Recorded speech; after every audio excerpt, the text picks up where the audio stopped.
Les was an engineer, graduate in mechanical engineering, and he was a good draftsman.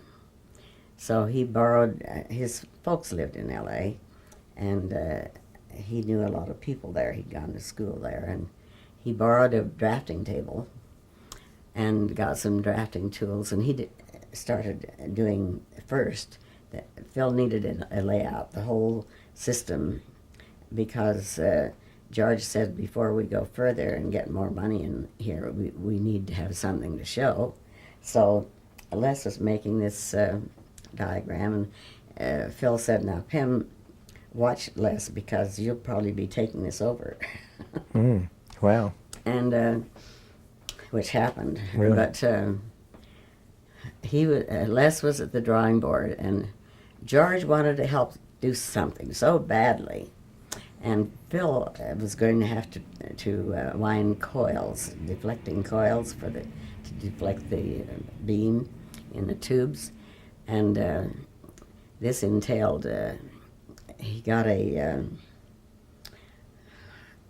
some kind of a gadget that would turn the work, and you lay down a layer of wire, then you had to put shellac all over that to keep it in place. George said, well, I could do that, couldn't I, Phil? You see, Phil was writing a description, Les was making the drawings, and George says, I could do that. We'd set it up in the backyard. And Phil said, well, George, it's a messy job. And George was very, he prided himself on his clothes and his whole makeup. And Phil couldn't see him doing that. But he said, no, I can do it. And so he was out winding his coil, and he had come in, elbowing his way in. His hands were covered with shellac, to ask Phil a question. Now, this is the way it was when the doorbell rang. Mm-hmm. And I went to the door, and there were the largest policemen I ever saw in my life. And they said, we have been told that you're running a still here. And it shocked me, and I turned to see where Phil was, and he was at my shoulder. And he says, what can we do for you, officer? And he told him, and Phil said, well, come on in, we'll show you what we're doing.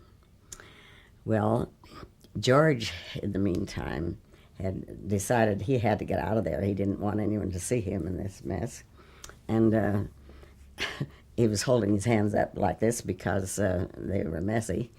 And here were two more of Los Angeles' finest. And see, they thought he was trying to get away, and they said, oh, no, you don't, buddy.